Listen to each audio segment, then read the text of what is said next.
This is the new Mercedes-AMG GT, and it's a little bit like a German Stein compared to the old AMG GT, which was more of a pint glass. You see, this has got bigger, more spacious, greater capacity, and it's also quite a bit heavier. Now in this video, I'm going to tell you everything you need to know about this car. I'm going to talk you around the exterior. Oh, the shape of it just works, doesn't it? Show you the interior. Are you just trying to torture me? I'm going to see how practical it is. Come on, get in. I'm going to tell you what's good about it. There's not enough room for a big baby. What's annoying about it. Oh dear, not ideal. I'm going to take it for a drive in various conditions. Oh, that's just, oh. And of course, I'm going to launch it to see how quick it is from 0 to 60 miles an hour. I'm Matt Watson, and you're watching CarWow.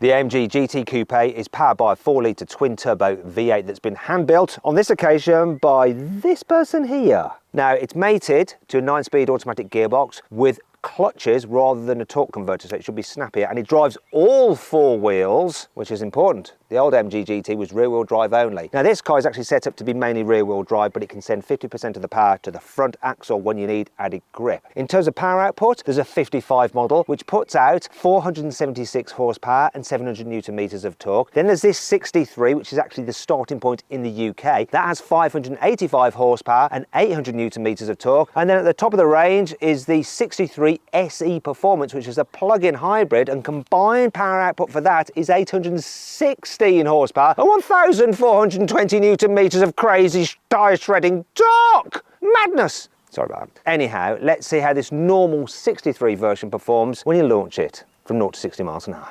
Mercedes-AMG says this car do 0 to 62 miles an hour in 3.2 seconds. I'm going to measure it to 60 miles an hour, so I'm hoping for about 3.1. By comparison, a Porsche 911 Turbo S does 0 to 62 miles an hour in 2.7 seconds. And the plug-in hybrid version of this is supposed to do it in 2.8. But anyway, let's see what this actually does to 60 in the real world. Left foot brake, race start.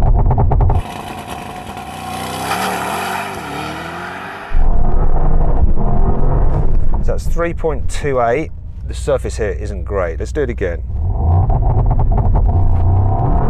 That hooked better. Bang on the numbers. 3.13 on this crappy road. It feels so quick. Not quite as quick as a Turbo S, but I mean,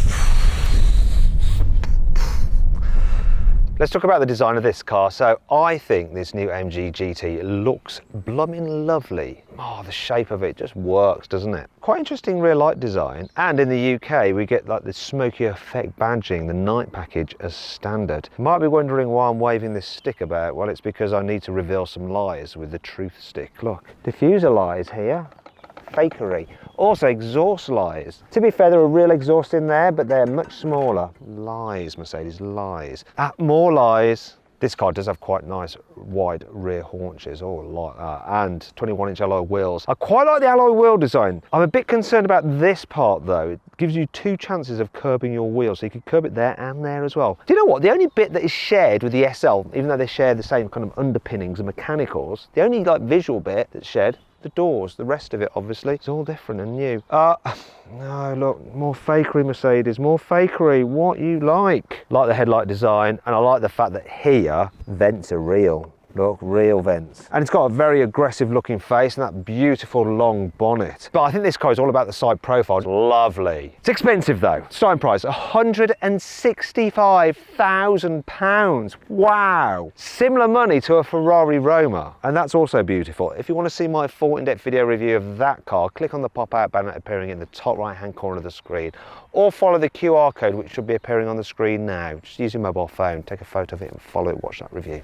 I really like the interior design of the AMG GT Coupe, the shape of the dash, the stitching, the turbine style air vents which go red when you go to high temperature. Materials here on the door feel lovely. Down here you get carbon fibre, or you can have wood, all as standard. And I like the Alcantara on the steering wheel. The steering wheel design is pretty nice as well, plus you've got metal paddles which feel expensive. Also you can quickly change your driving modes by just toggling these switches here, and you can mix and match here as well by pressing these buttons. Speaking of which, there is an individual mode, so you can set up the car exactly as you want it, then quickly turn this dial to go to individual, and then you're driving in the way that you prefer the best. There are a few things I don't like, such as this, look. I don't like the location of the stop-start button. It's just awkward to get to. I'm not convinced by the design of the dials, like this pod here. This design of the digital driver's display is okay, but I'm not convinced by that. I don't really like the feel of the gear selector. I like where it is, but that just feels cheap and nasty, as does this steering column. I tell you what's really cheap and nasty, this sun visor. What? You don't even get a light for the vanity mirror. And I'm not convinced on a car this price you should have to do the sunroof by hand. Although I suppose not having it electric does save a bit of weight, and this car's quite heavy. More on that later. The worst offending piece of trim in this car though is this horrible button to open the underarm armrest. At least it's like designed split so that you can have one side open and then still have it arm resting like that if you want to. Space in there is, it's okay I guess. You've got 2 USB-Cs in there. Underneath here, your cup holders, which I'm storing the key in. The key does feel quite nice, substantial and expensive. There's wireless charging for your mobile phone in there, and there's a USB-C there. Now let's check out the glove box, because it's a little bit of a weird shape. Line with felt, so it feels expensive, but I'm not convinced you can fit that much in there. The door's huge. Look at the size of this door, it's massive. But the door bins are quite small.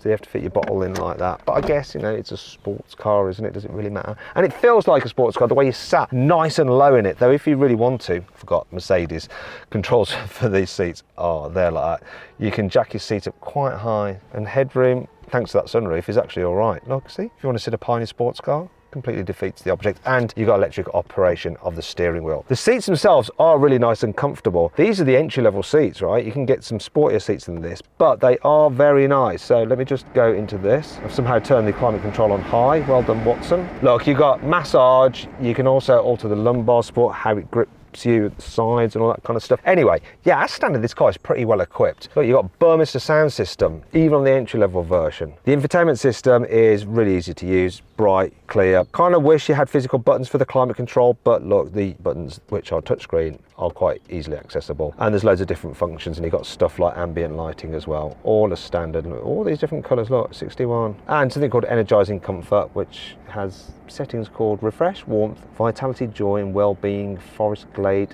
What's all this nonsense? Anyway, that's just crap. You're not going to bother with that. Yeah, easy to use, but you're going to pretty much be using Apple CarPlay and Android Auto, aren't you? I don't think it feels quite as expensive on the inside as an Aston Martin Vantage, though I do prefer the tech on it. One thing the Aston Martin Vantage doesn't have though is this.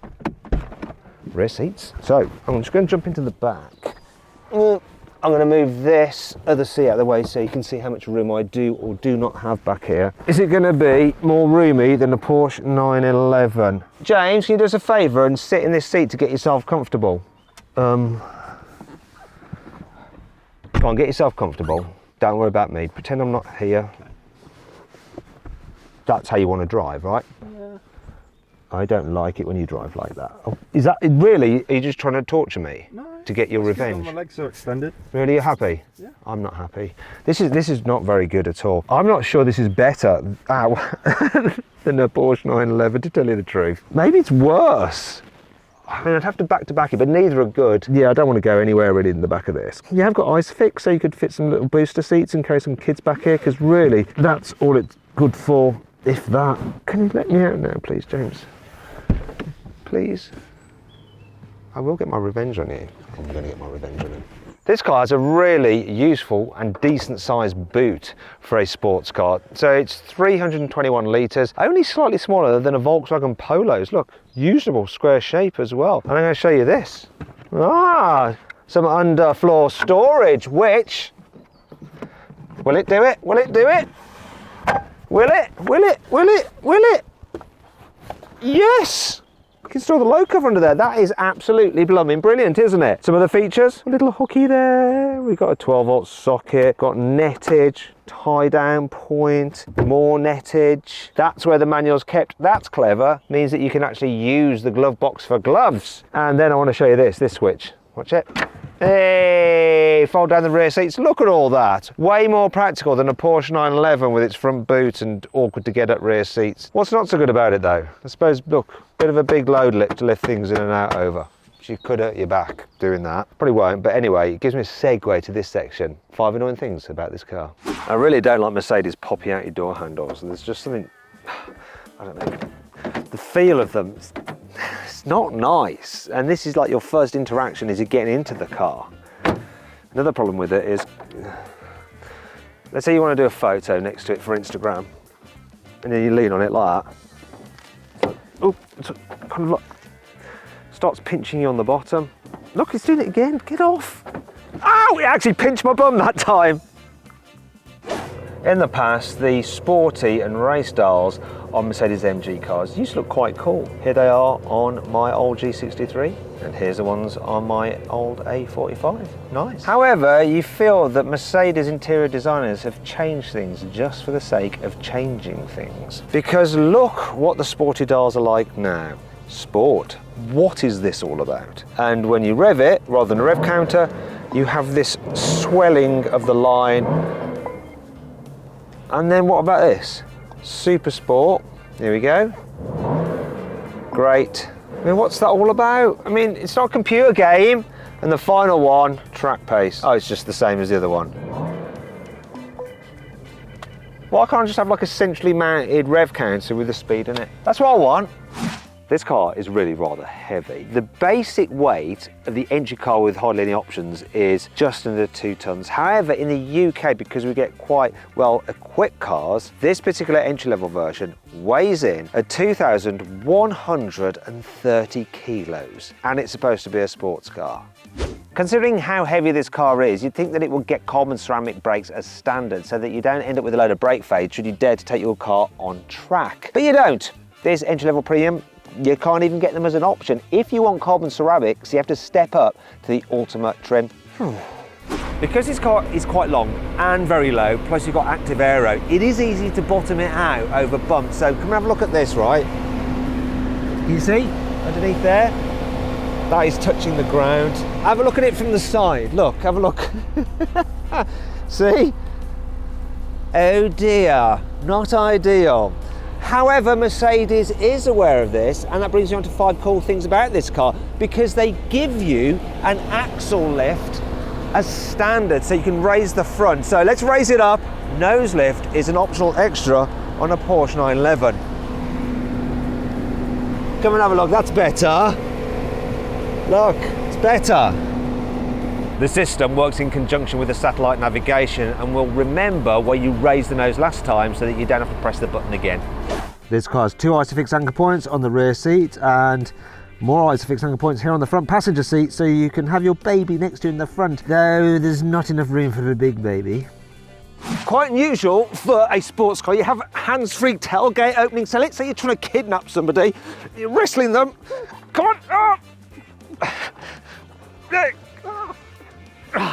Go on, get in. That's it. It's good.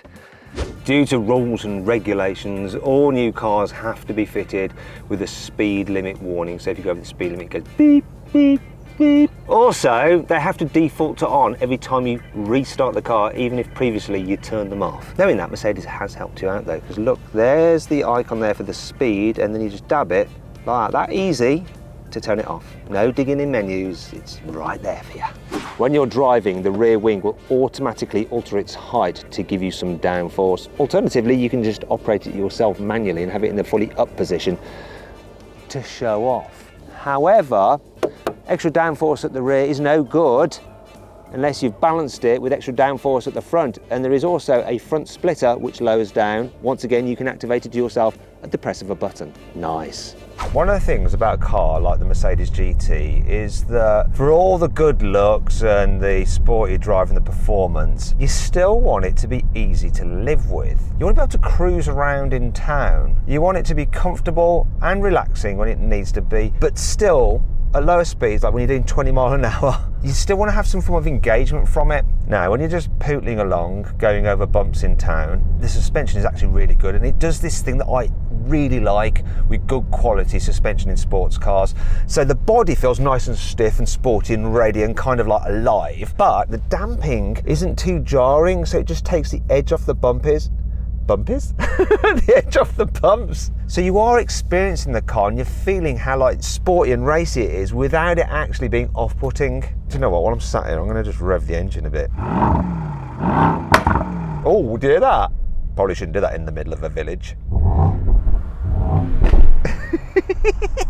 One of the things that I do like about this newer version of the AMG GT is that the visibility is so much better than the old car. The dash isn't too high like it was in the old car, so the view forward, even though I've got this massive long bonnet, doesn't feel intimidating. I don't really think the forward visibility in the Porsche 911 is that much better because of how big the 911 is now and how low you sit in it. The view out the back window on this is really good as well. You've got huge door mirrors, so it's absolutely fine. This car is on steel brakes and they're pretty smooth and progressive, not grabby at all. There's something I'm not going to like now though, and it's the manoeuvrability. Even though this car has all-wheel steering, the turning circle is like 12.5 meters, so I'm going to try a UE here. Let's get the cameras up, come on. This is going to be an absolute SHIT show.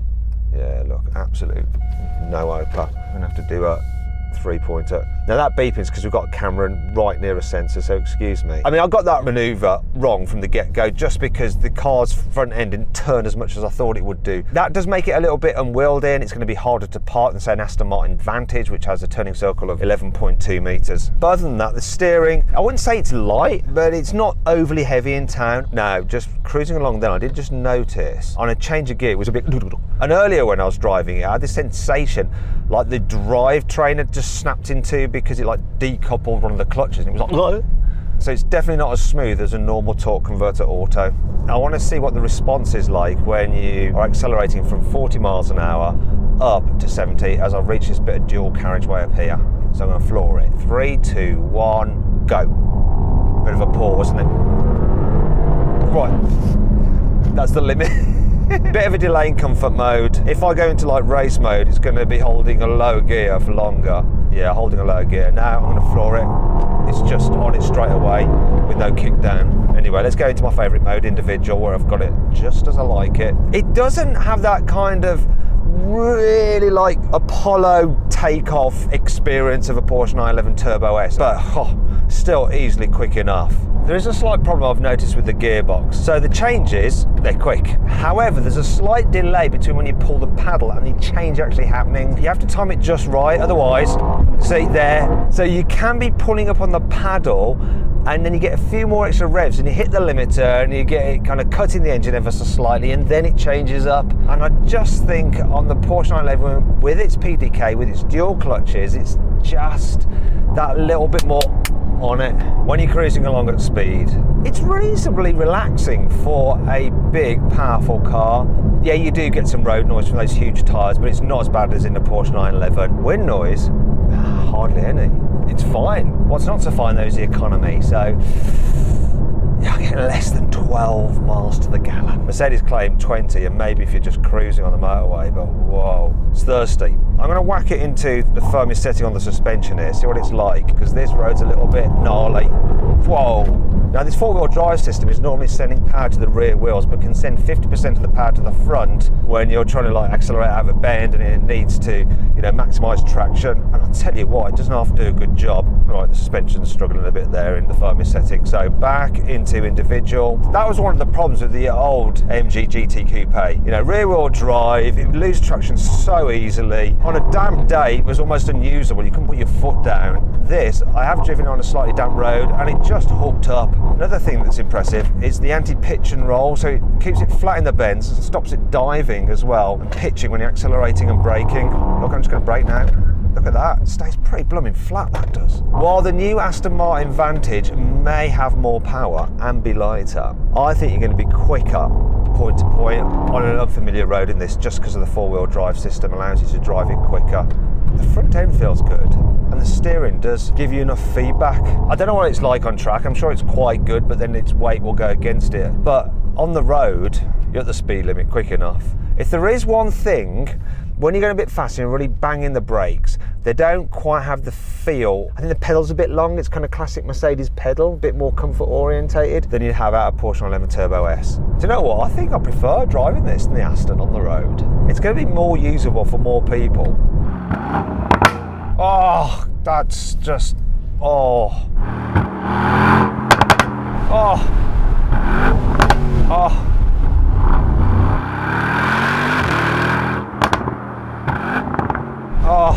Anyway, do you know what? I bet AMG's engineers loved working on this. after having to deal with the rather soulless yet technically crazy C63 and its 4-cylinder. So then what's my final verdict on the new AMG GT63 Coupe? Should you avoid it? Should you consider it? Should you shortlist it? Or should you just go right ahead and buy it? Well, I really like this car. I think it's an improvement over the old AMG GT. Maybe it's not quite so wild, but it's just so much more usable. It's a really tough decision as to whether I'd have this, an Aston Martin Vantage, or a Porsche 911 Turbo S. But what a great decision if you're presented with the opportunity.